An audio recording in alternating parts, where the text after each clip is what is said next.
Okay. Good morning, everybody, and welcome to the Land Grant Research Seminar Series at Prairie View A&M University College of Agriculture and Human Sciences. I'd like to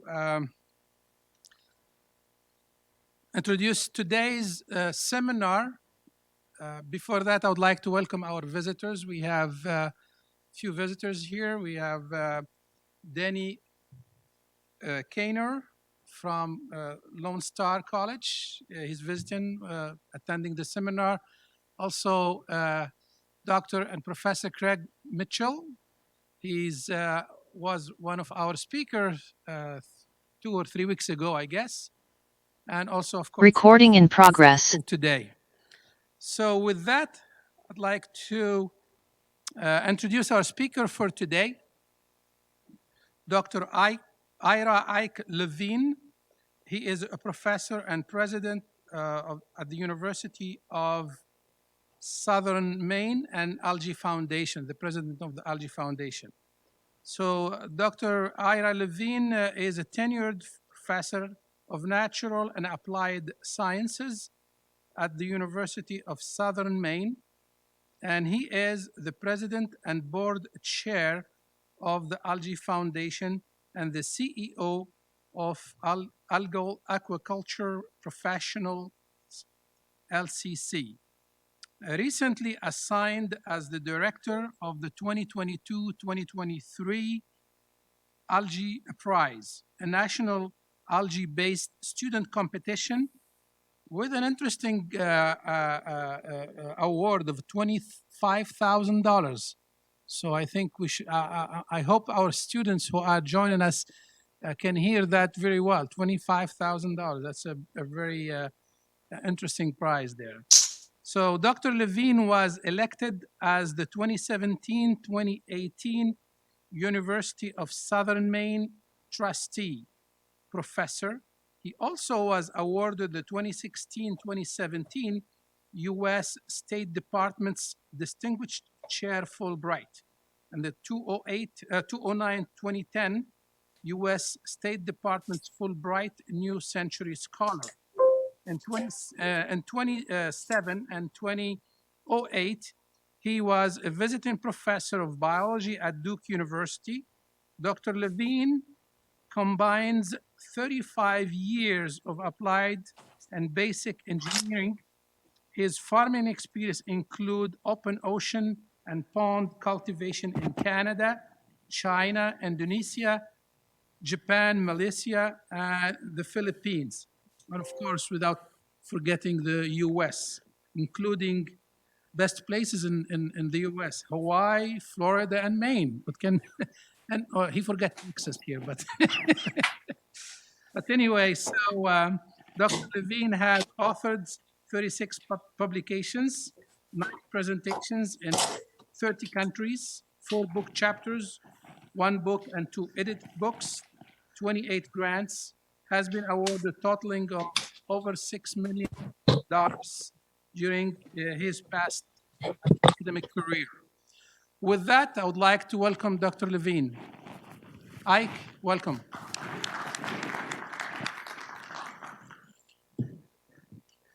Great, thank you so much.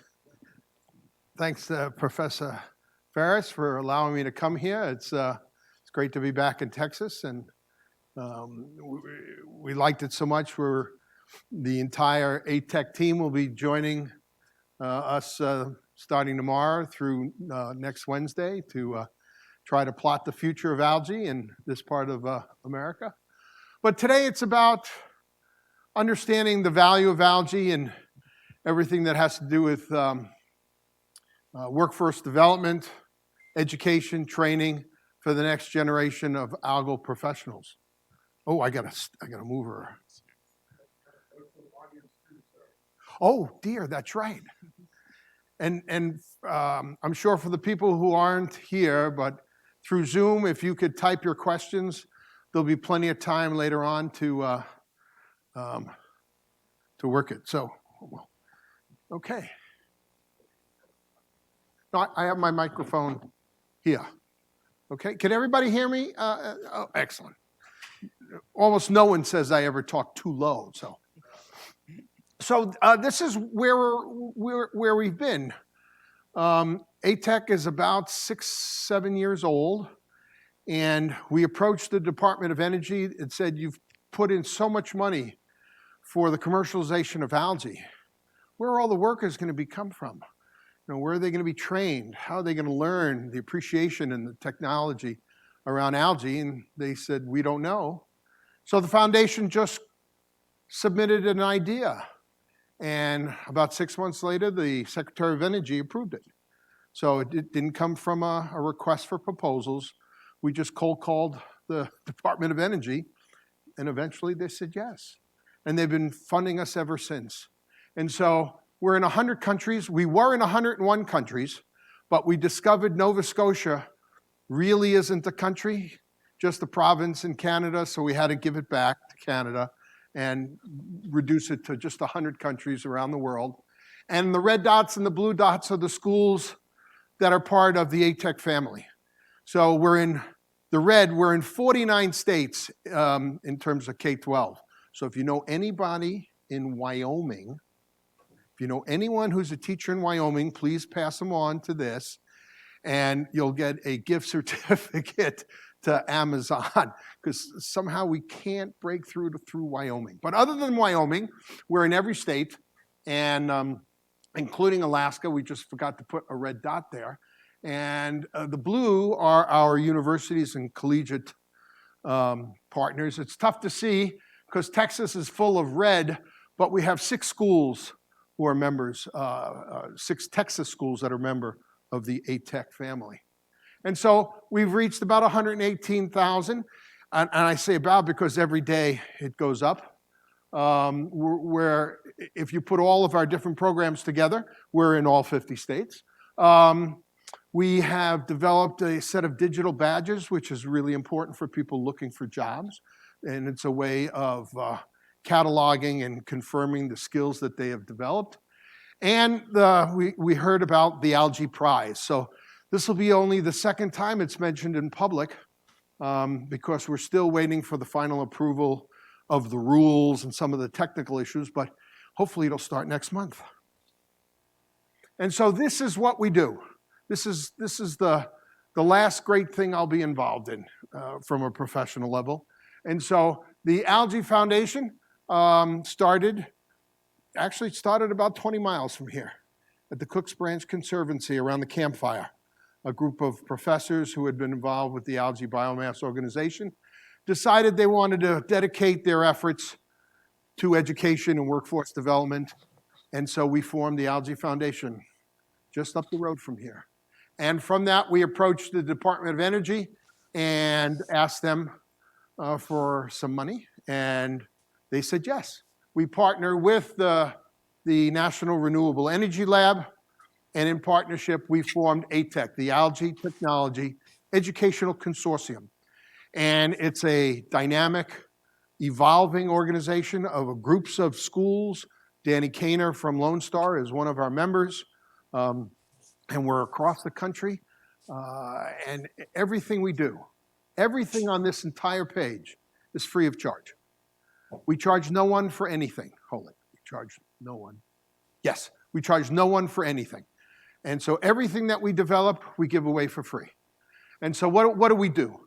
Well, we have 2 what we call interest generators. We have a K-12 program. We give away STEM kits filled with algae materials and supplies and equipment. And we served about 95,000 students around the country. Those were the blue dots in the previous slide.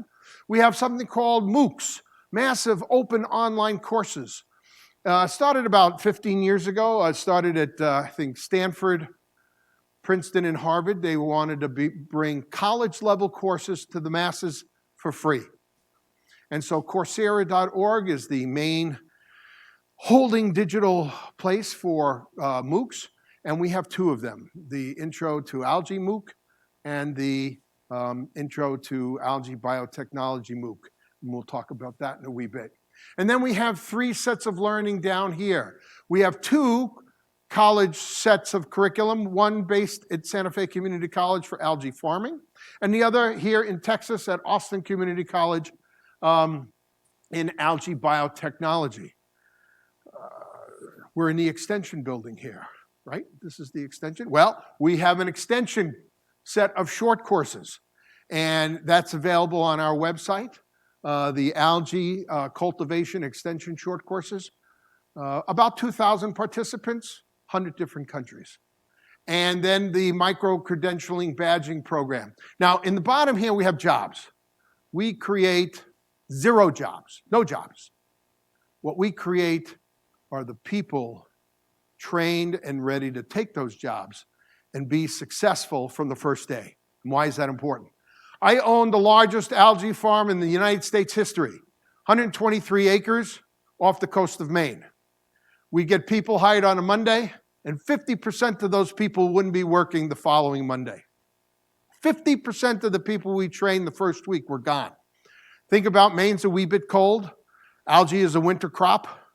And so think of being on open boats in the ocean, in Maine, in the winter, and you could see why 50% of the people would leave after the first week. But if they had gone to algae training, if they had already the experience and understood the rigors of being an algae farmer in Maine, maybe I'd lose 10%. And we even calculated how much wasted operational costs. And so if we had trained people before we started, my company could save between 6 and 7% of operational fees for the year. That's a remarkable savings, having a trained workforce. So that's what we do. And then there was a surprise. And trust me, there were so many surprises, and we've made every possible mistake possible in developing this program. But we didn't anticipate where a lot of our students don't go for jobs. They start their own companies. In fact, not only do they start their own companies, they're hiring some of our students in the second and third generation of our graduating schools. So the circle is just it's really cool. All right, so we don't create jobs, we create the people to work the jobs. All right. And how do we do it? Well, we're pretty horizontal in terms of the management of the foundation and ATEC. And everything is about not reinventing the wheel and taking the experience, the vision, and the passion of all your members and listening. It's an amazing thing. I'm pretty old. I got about the most white hair in this room. And I have been humbled by community college instructors. I teach 10 people a year. They teach 10 people every 5 minutes. I teach a class a semester. They teach 6, 7, and 8 classes a semester. They have more time in the classroom and meet more students than I'll do in 10 years. And that connection has to be respected. Well, it took me and the academics that started ATEC over a year to embrace that concept and be humbled by that experience. And so we've developed these series of cells that bring out the best in the people. For instance, the fastest growing aspect is the micro-credentialing. Where did that come from? Luke Spangenberg from Santa Fe Community College developed a real understanding of badging, and he brought it to we meet twice a year in person, the group. And one night after dinner, and we were just talking about how we could do better, how we can make it more valuable experience. He brought up the concept of badging about 3.5 years ago. Now it is a major aspect of what we're doing. And that's almost everything here. Almost everything here is about relationships and embracing the excellence and the experience of the team. And so, I'm standing here before you, but I'm talking for 30, 40, 50 different people. And just being able to merge that talent. And that's why the ATEC group, and this is 30 seconds of bragging, every 2 years, if you get money from a federal agency, you get peer reviewed. In 2017, out of all the Department of Energy BETO programs, we were number 3. It's pretty darn good because we were a pretty young program. 2 years later, we were the number 1 program. 2 years after that, in 2021, we defended our title to be the number 1 again. So we must be doing something well if we get higher scores than all those other funded programs. Okay, the Algae Prize, first in the nation. A student-led prize to develop the next best technology having to do something with algae. All you have to be is a student. Any school, any institution, a US-based school. That's it. High school, community college, technical school, undergraduate, graduate, doctoral candidate, all can apply. The announcement, hopefully, if we get everything approved, will be December 1st. But that's tentative. Okay? The contest itself is not tentative. And so what's it about? Okay, we have 3 areas. How to grow it. Whoops. How to grow it. What do you do after you grow it? Downstream processing. And products and tools to make algae better. Nowadays, computer modeling. You don't even have to go out and farm anything anymore because the computer is going to tell you what's going to happen, so why bother even doing it? But it's a valuable tool. So, environmental services. Algae can save the planet. Get rid of, it can help with acidification of the ocean. It can clean up manure. It has a variety of tools to help mankind or humankind. And so you can pick a team. A school can have up to 3 teams. One team can apply here, one team can apply here, and the third team can apply for the third research topic. And I mean, this is not a trivial effort. There are 3 categories. Each winner of each category gets $10,000. And then the last day of our algae weekend in April of 23, the 3 winning teams will go head-to-head, and the judging panel will select one grand champion, and that team that had already won $10,000 will win an additional $15,000. And so this is a serious effort. Each team that's selected as a finalist gets $5,000 seed money to help them in their research efforts. And so I hope in developing the capacity to work with algae or with ag extension, because in the end, people forget. Algae is part of the USDA's definition of a crop. And it is, in the end, an ag play. All these new hyphen-angled companies that raise all these millions forget that you still need dirt farmers to grow algae. And that's what sometimes the art of algae is forgotten. Okay, let's move on. So here's our K-12, what we call the Algae Academy. We deliver these kits. Oh, we don't have a picture of the kits, but we deliver them, and in the classroom, they grow algae, they measure algae, they look at it under the microscope. They may start an algae company or an algae idea. And what we do is we try to get out and meet the community in San Diego at Petco Park where the Padres play. They had 30,000 people there in one day to look at science. We gave out mini kits, these mini kits to grow algae at their homes. 30,000 people in one day. You got to think scale. Texas is big, Maine's not so big. Danny's school, Danny's one community college, has more college students than the entire state of Maine. And I'm talking university, private colleges, community colleges. One school in Texas, more than all. I mean, to see 30,000 people in one day from someone from Maine, that's like, that's a lot. So these are some of the things that we do. I broke it. Maybe I did break it.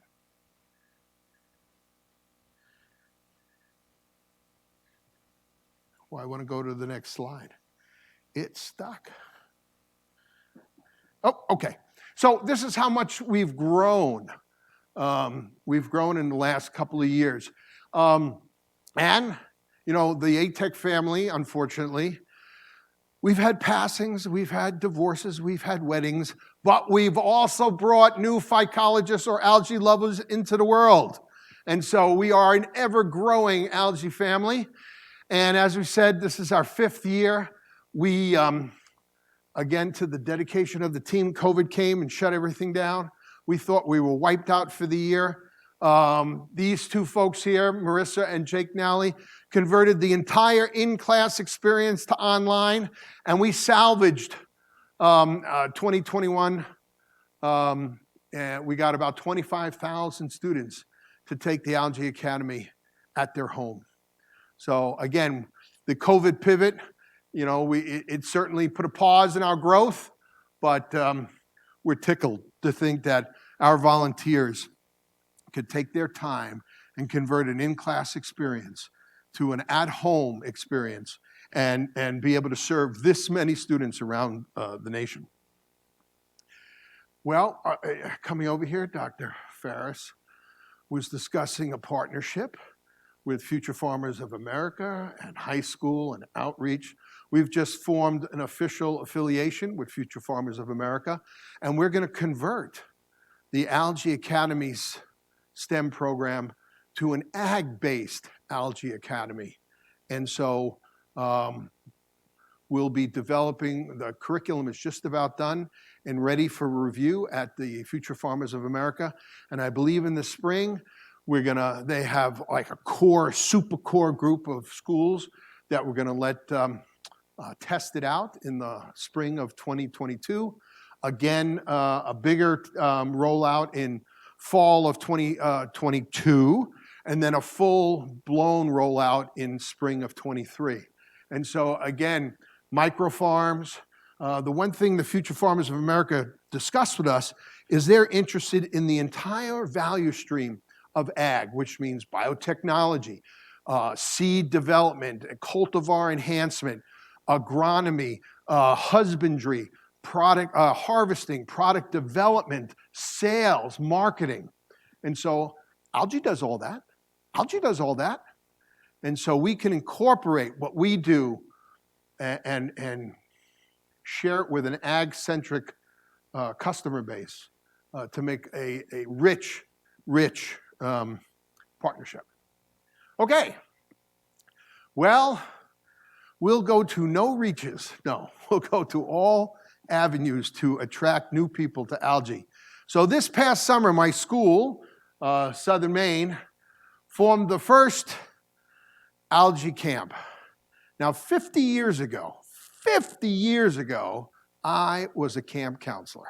I was a little smaller then. But this past summer, where is it? Oh, thankfully they left out the pictures because me in a bathing suit's not a pretty picture.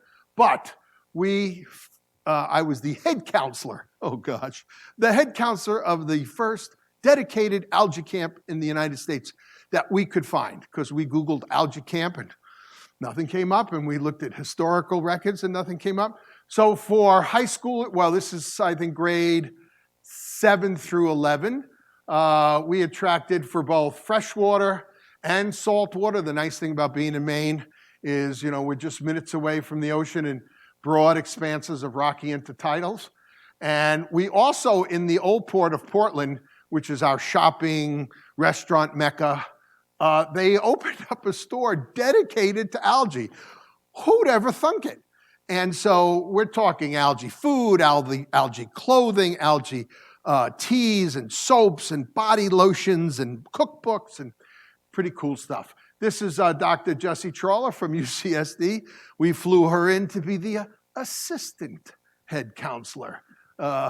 So 2 doctoral level old people to lead these young, really smart young folk in a tiptoe through algae. It was really great.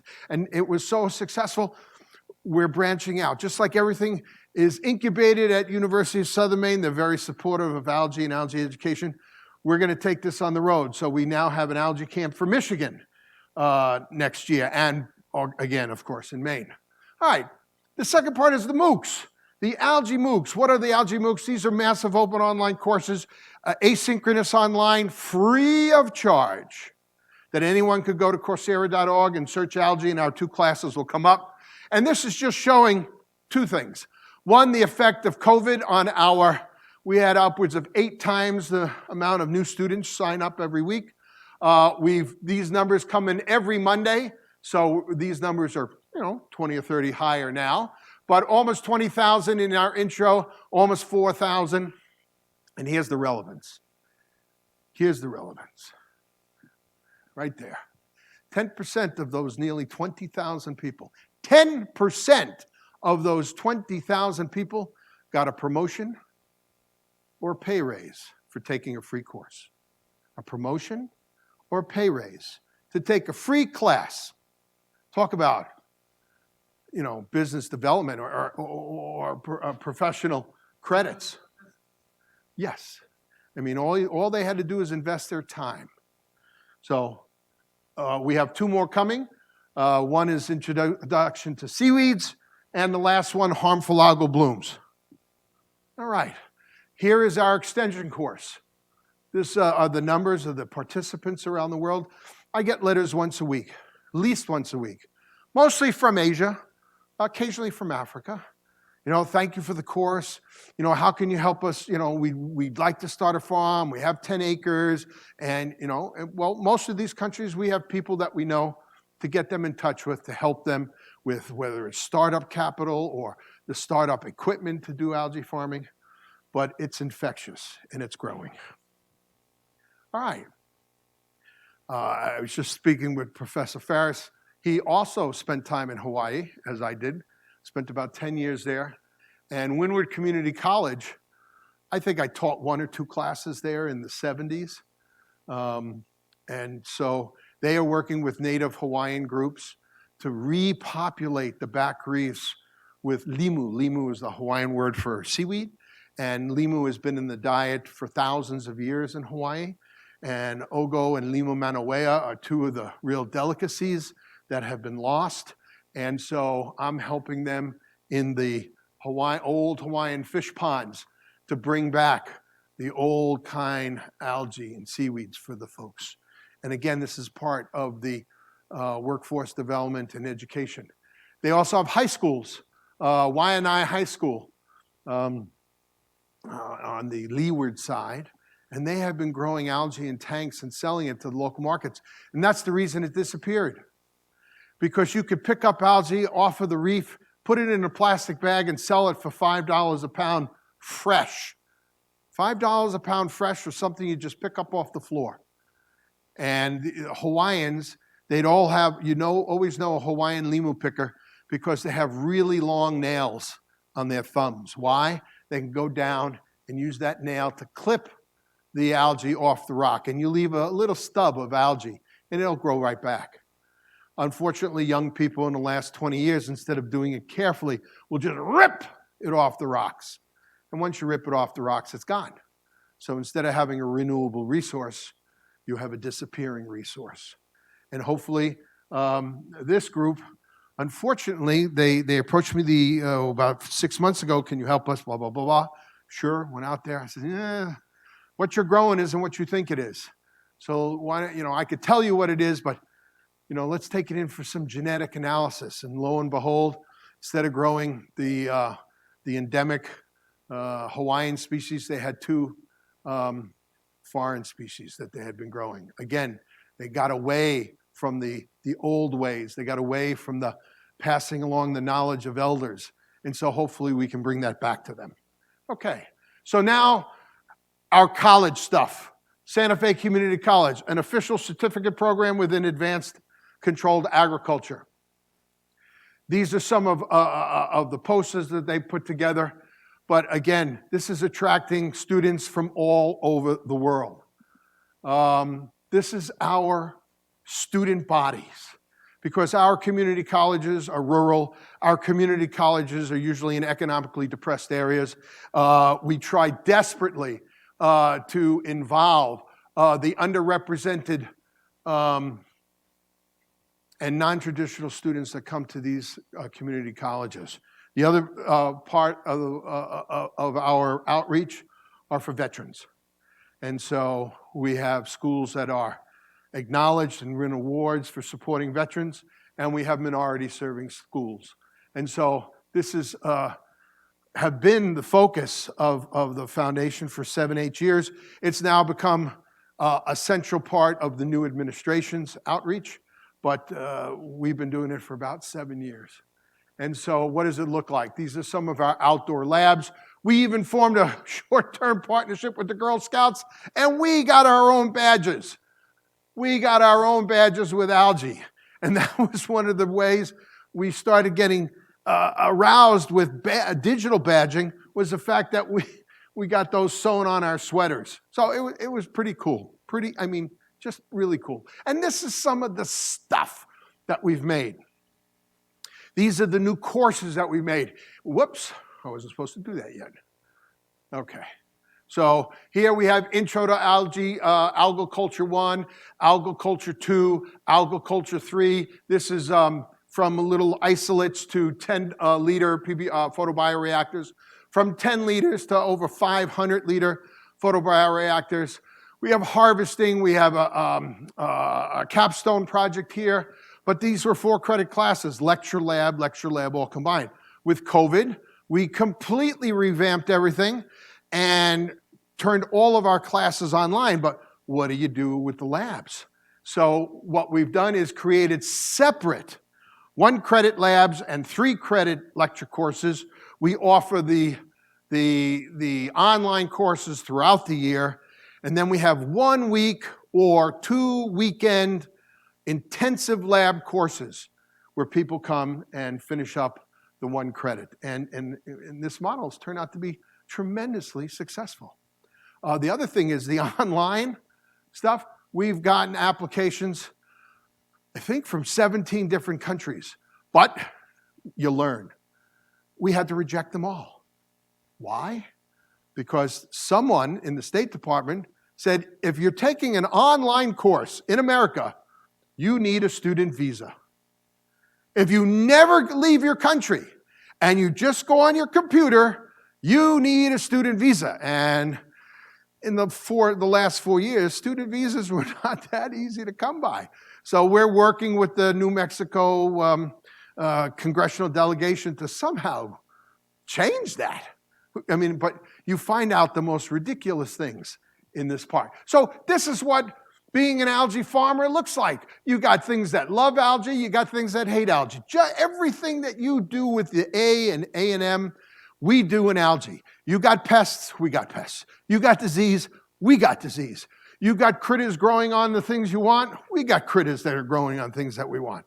We don't use pesticides and herbicides, but we have fertilizer, we have husbandry, we have cultivar enhancement, we have new product development. So if it's in land-based ag, it's in aqua ag. So this is what it looks like. And this is what it looks like. Santa Fe decided to really invest. They built a 10,000 square foot greenhouse. You have greenhouses. They have greenhouses. They have raceways. You guys can have raceways. In terms of if you have a microbiology lab, you have an early algae cultivation lab. So the conversion is not, anyone who has land, anyone who has manure, anybody who has soil, anybody who has a microbiology lab can be an algae farmer. And here's, what time is it? Oh, doing okay.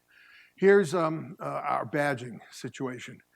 This is, in all of our learning outcomes, we have lab exams, but there are people out there who have tremendous amount of experience that don't have to go to college, but would like to be able to say, I'm a great microscopist, I'm a great cultivar, I could do biotechnology. I have a biotechnology, not a degree, but I work in a biotechnology company, and I've done this, this, and this.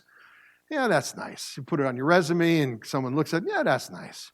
But if you had a third party accrediting the fact that, yes, you are a great microscopist, and you had a badge. Well, you don't wear it like, the Girl Scouts and the Boy Scouts on your sleeve. There is a digital platform. Whoops, maybe I didn't have it. Yeah, I think it's in here. Yeah, a digital platform called Credly, and they can go online and put your name in there, and poof, up will come 10 badges. And each badge will have what are the skills behind each badge. It's not, I'm telling you I'm good at it. There's a third party digitally saying he's or she is certified in it. So it's so much easier to put your resume down and say, this is what I can do. because they, in a matter of seconds, can say, oh, wow, yeah, that's a lot of good stuff. And that's what digital badging is all about.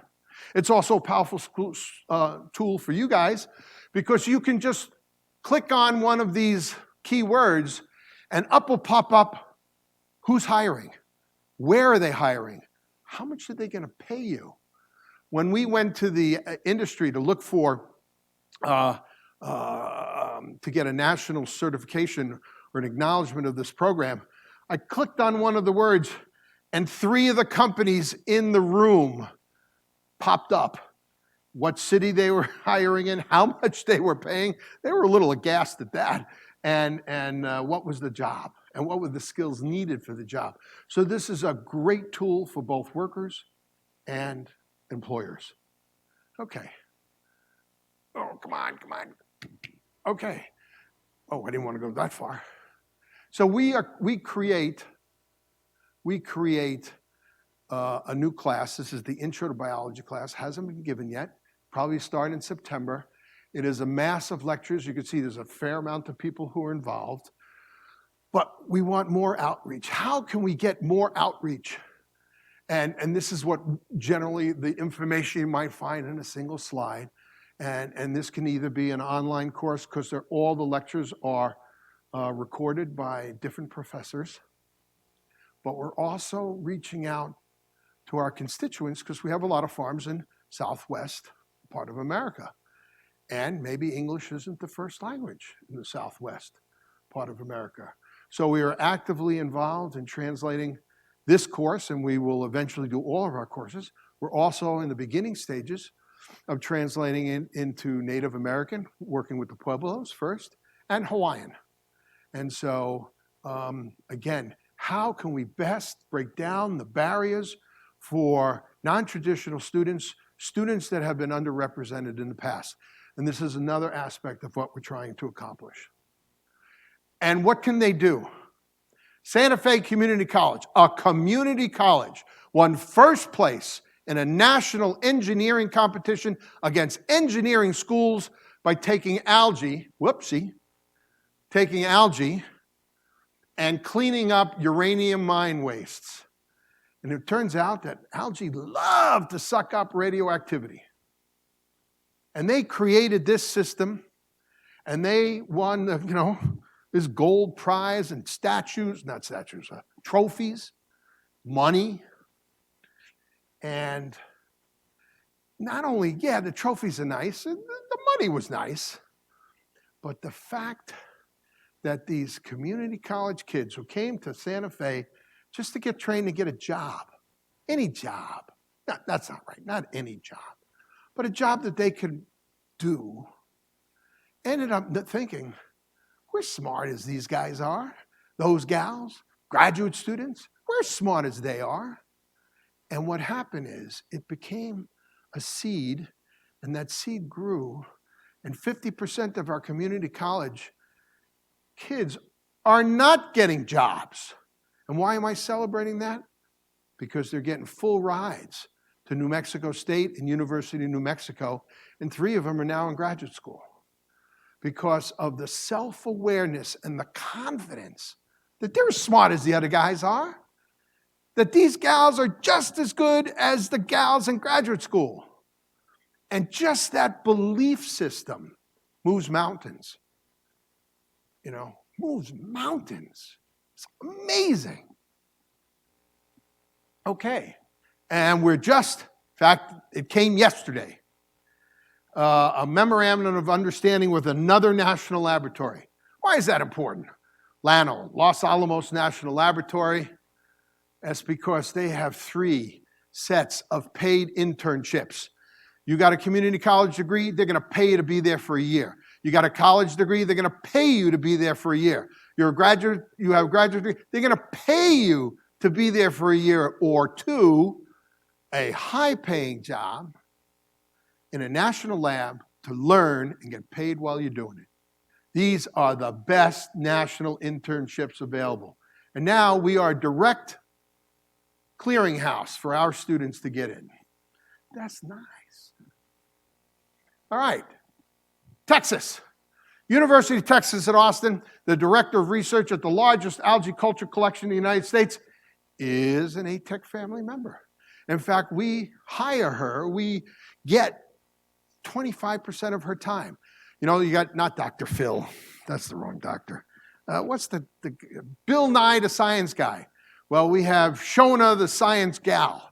And so any of our ATEC schools around the nation have a question, she answers the phone and answers it. And so all of this resource is at our beck and call. You need algae? She'll get it for you. You need vessels to grow algae? She'll sell them to you. And so the fact that we have this spectacular relationship with the University of Texas that has helped dozens of the ATEC member schools is just a spectacular asset. And it's what, 3 hours that way? Or that hour, that way? I mean, my goodness, good stuff. Biotechnology, the last of our subjects. Well, you grow the algae. What are you going to do with it? Well, I want the fats out of it. I want the proteins out of it. I want to turn it into biogas. I want to turn it into food to feed millions. I want to give it to my cow. I want to give it to my salmon. Actually, most salmon eat it anyway. You know, that's where salmon get pink.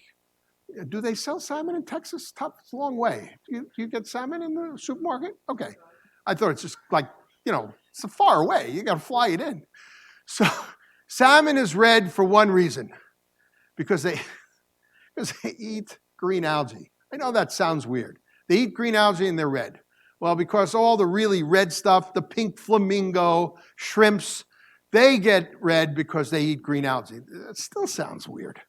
Well, turns out a green alga, when it's really upset or sad, well, no emotions involved really, but when they're upset physiologically, they turn red.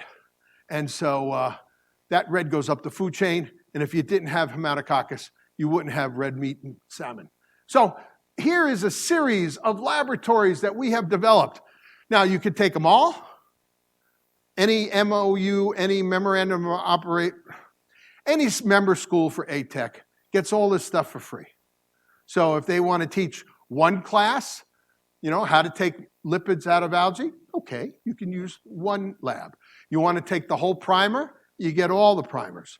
And so this is an opportunity for schools to amass, not an arsenal, but a library, a massive library of how to investigate the algal world. It's at their fingertips. So we do it in person. We do it online. We create one-on-ones with Shona, one-on-ones with me. We have webinars and seminars for our member schools to help them. You know, instructors, this may be all new stuff. Well, we help the instructors learn how to develop all these different opportunities for curriculum. And how do we do it? We do something called the IGSOPs. Not quite sure where that comes from, but image-guided standard operating procedures, where we have developed in minutia all of the materials and efforts and processes in unbelievable detail to help a teacher, an instructor, a professor, a graduate student work through all these new laboratories and lectures so they can then be more successful to provide it for their students. Well, do you know that more algal sales in this country are from algae grown in the dark? Now, I'm not talking about seaweeds, I'm talking about microalgae. Turns out when you see in, not mother's milk, baby formula, DHA, you know, EPA, good for heart and brain development in babies, or on the East Coast, I don't know about here, you can buy eggs that'll say 200 milligrams a day of DHA. Where I spent last night, I opened up the refrigerator door, and on the milk carton, it said DHA. Well, all of that comes from algae, but it comes from algae grown in the dark. And so fermentation, is one way to grow algae. So when we say beyond the pond, here is growing algae in the light. Oh, and this is the red, this is actually the green algae that's they artificially upset by stop feeding it, and it turns red. So here's the green algae green, here's the green algae red. But you can also grow algae in the dark, and instead of like 1 or 2 grams of algae per liter of water, you can be 100 grams, 150 grams of algae per liter in the dark. And you get the control. There's no pests. Well, if you do it right, there are no pests, no contamination. You can use all the genetically modified stuff you want because it can't escape. And so this is one way to do it. And so we're now developing the laboratories and lecture material to teach algal-based fermentation and heterotrophic growth. So again, it's expanding, it keeps growing. I can't tell you what new programs we're going to do because we haven't figured it out yet. This weekend, each night is event around the campfire. And what's the event? Visioning. People relax. They may have an adult beverage. They may not. And you'll sit and talk story. And this is where new ideas and new efforts occur. And it's that magic around the campfire that just keeps pushing us forward into new directions. So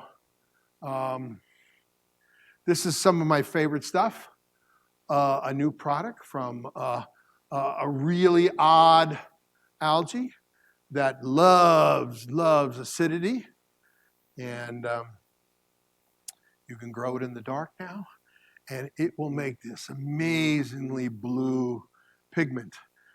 In fact, phycocyanin, coming from a different algae, the Mars Corporation makes M&Ms. The owner of the Mars Corporation, or at least one of the sons of the owner, started his own algae biotechnology company, ostensibly so he could develop blue dye because they have committed to getting rid of all the artificial colors in M&Ms. And the toughest one is blue. Blue is not an easy color in nature. You got bluebirds, blue jays, blueberries, but not a lot of other blue.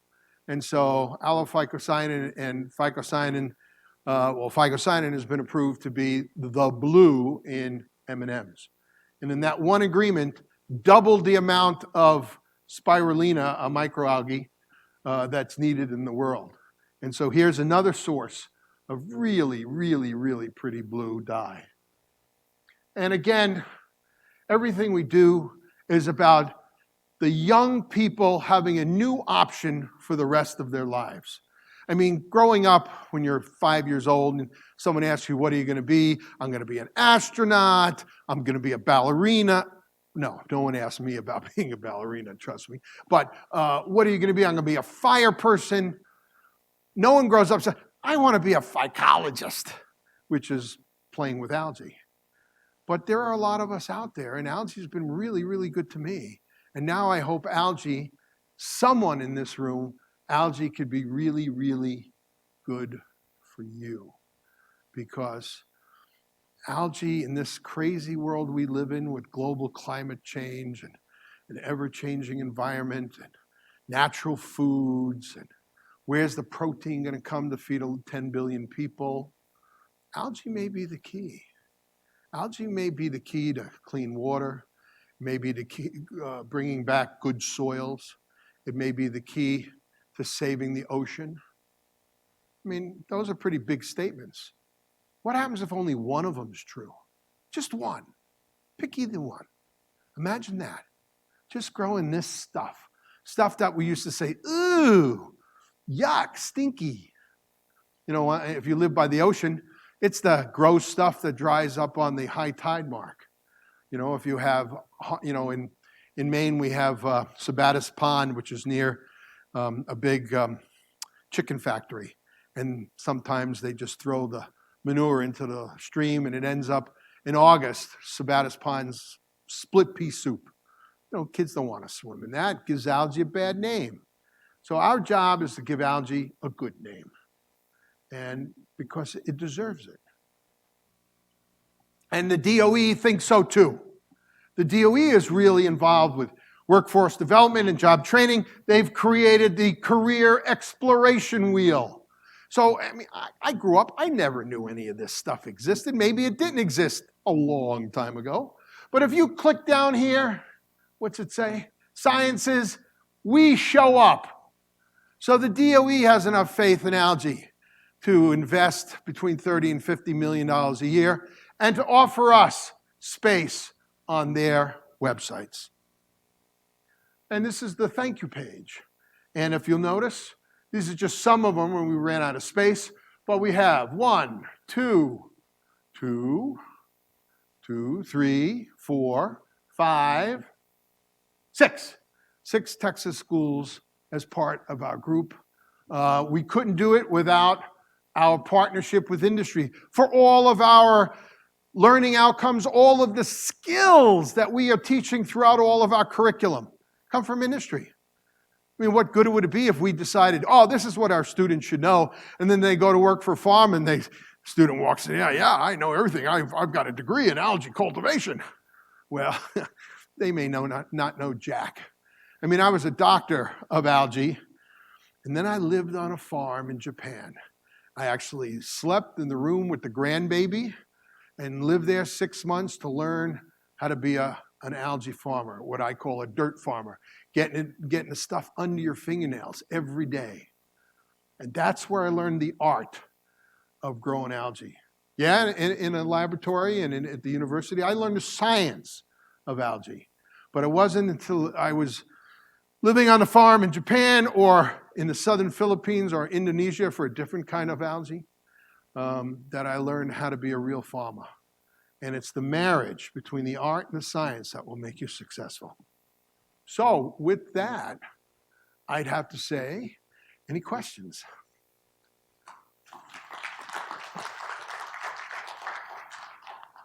Thank you for this outstanding presentation.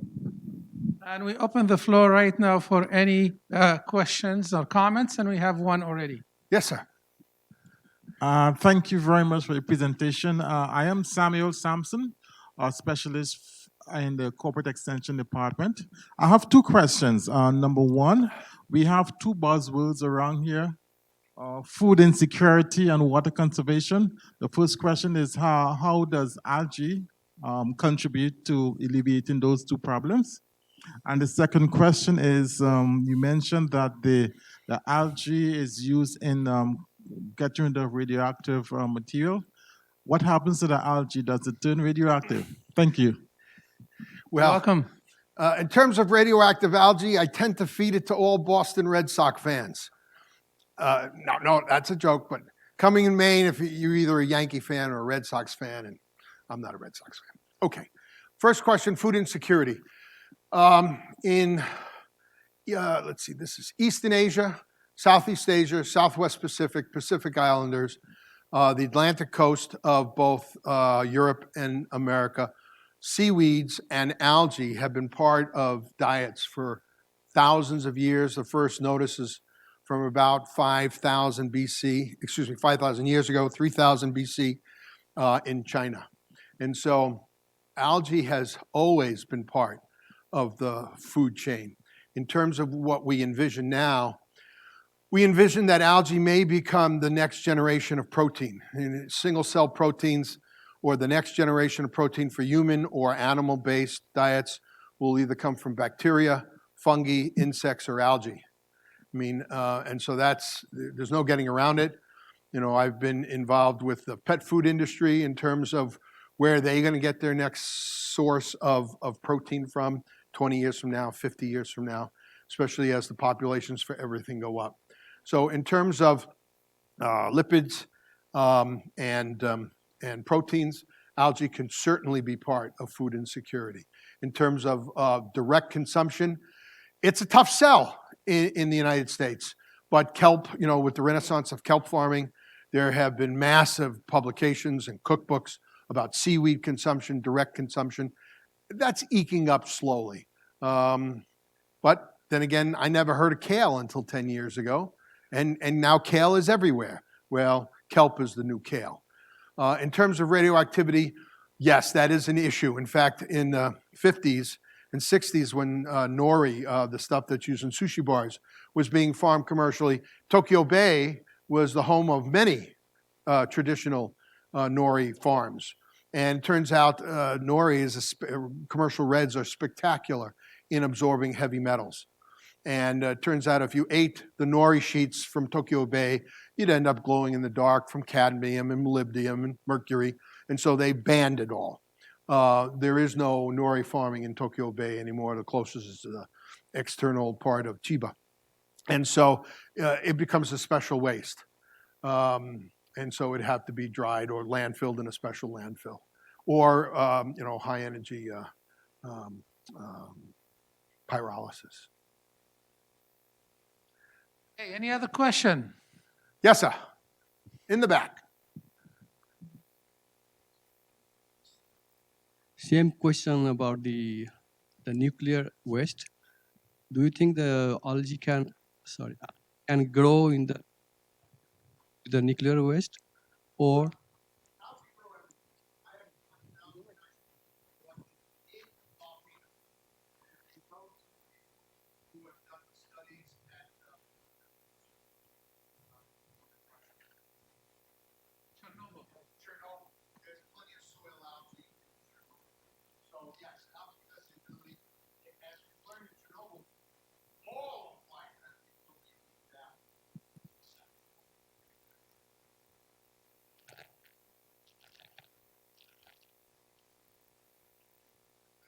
if 100% waste then can grow? Oh, no problem. Sorry, no problem.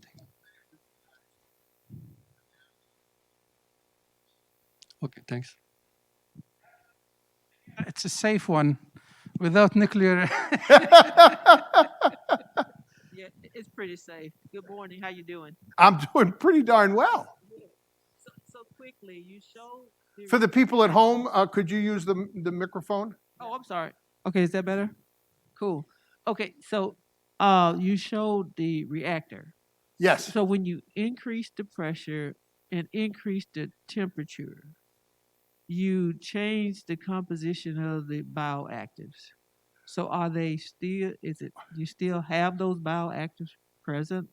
That's a great question because we, in fermentation, they have total control of temperature, and it's not a question of temperature and pressure. It's a question of nutrient distribution and the ability to deliver nutrient and remove outgassing in an efficient way. That they have the ability to reach magnificent densities.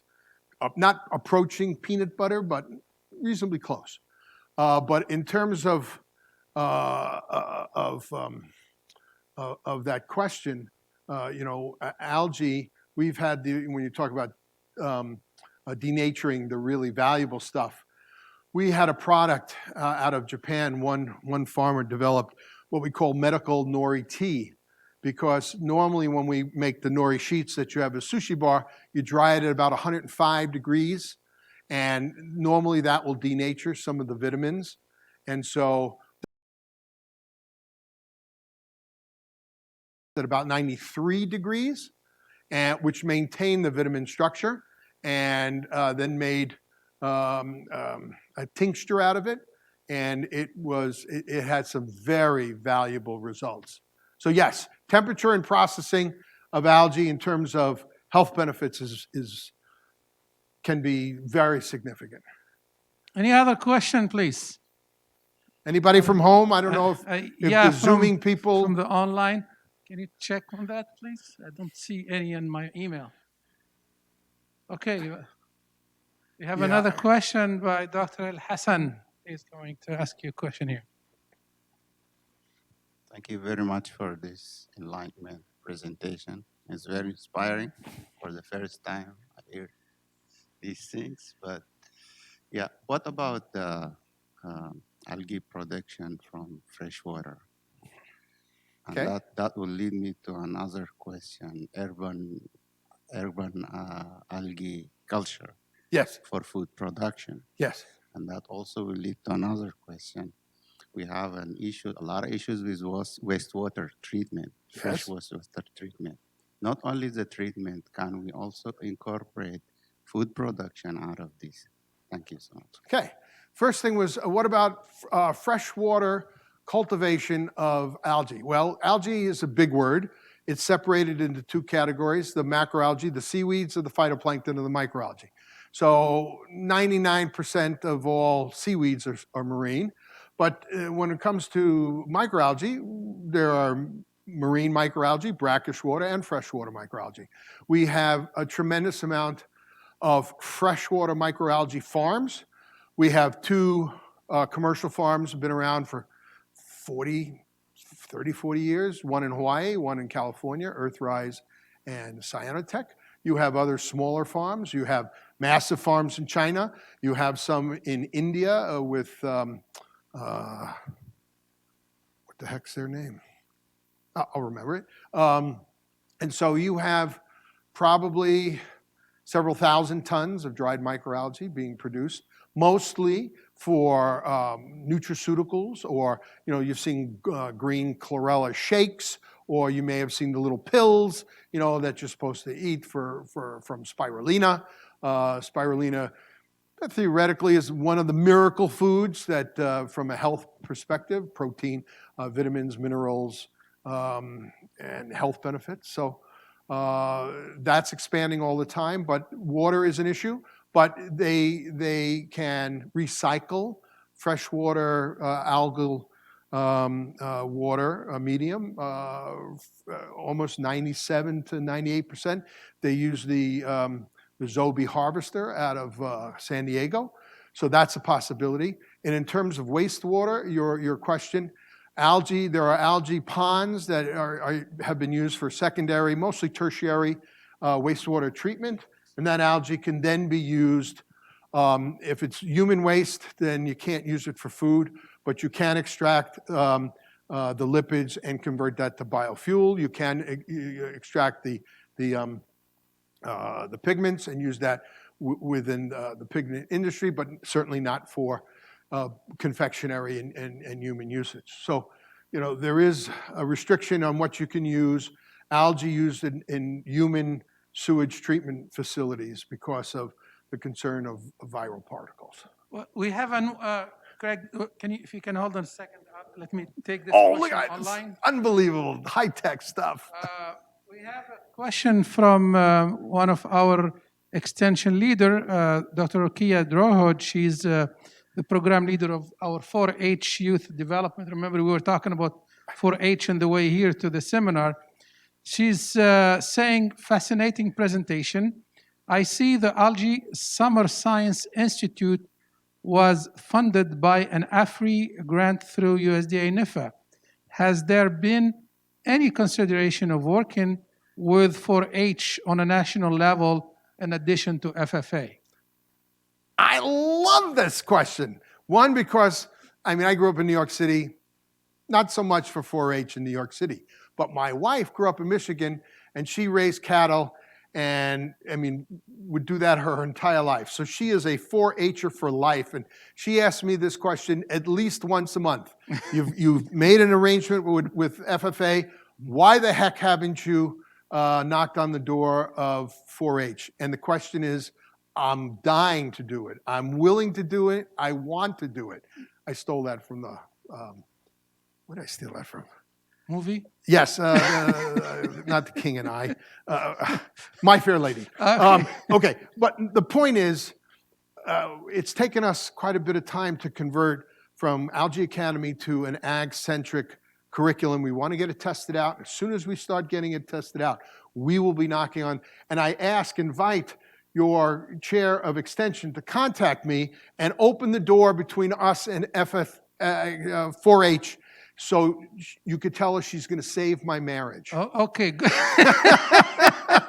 Well, we'll be happy to do that.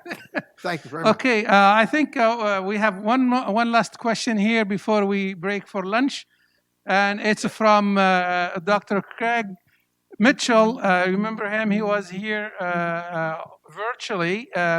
like 3 weeks ago. He's from San Diego State University. He's also a native Houstonian here. So welcome, Greg. See San Diego, but okay. Um, Close to it, related to basically for resource utilization, things like land. Closer, can you? Yeah, you can remove here, yes. Remove and ask. It was maybe far from your...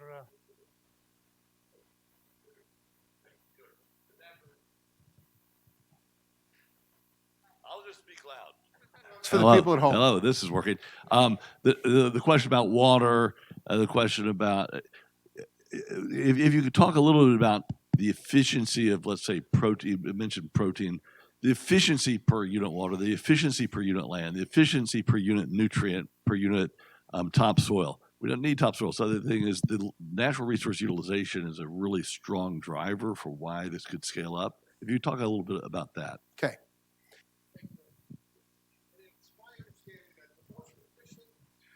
Plant to make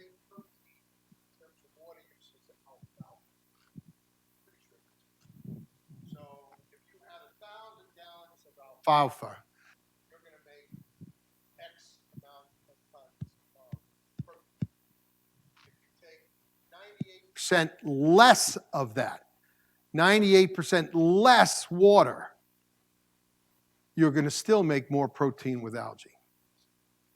So their vision to save America. And how are they going to do it?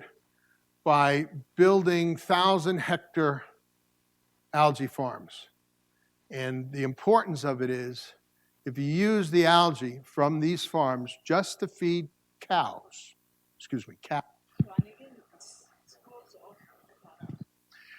that you're going to save all the water that's taken out of the Colorado River.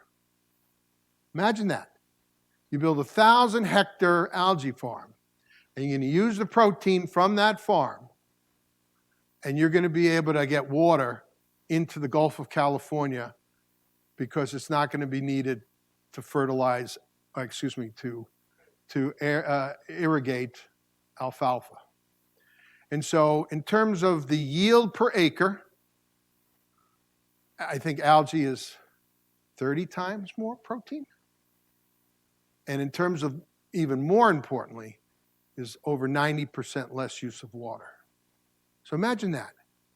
You come to me, you're in ag school, and someone writes, how can I make something, anything, that I could feed to our cows in our farm that's going to use 90+% less water, it's going to make tons more protein per unit area? Why would you resist that?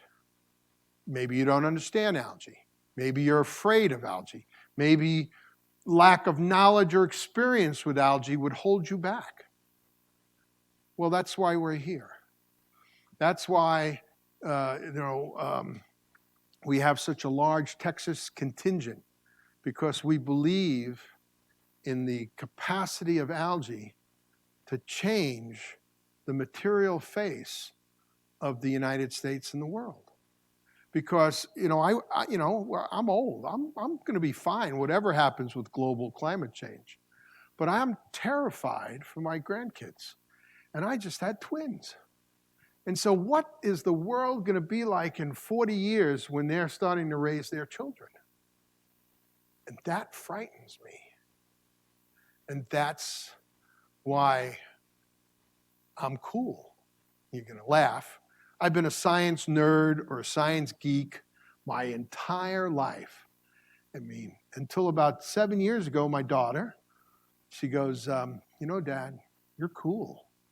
I perked up because my daughter has never called me cool. I've been this geek that she kind of hides away because algae's so weird, she doesn't want to even tell her friends what I do. And she says, but algae's cool now. Algae's at the forefront of saving. And since algae's cool, and you're an algaeologist, which is a word I think I just made up, a phycologist, you're cool. And so I went to Middlebury College and I gave a seminar from science geek to being cool. So if you guys want to be cool like me, forget about that. That sounds horrible. But come to the light side. You know, come to algae. Thank you so Thank much. you very much.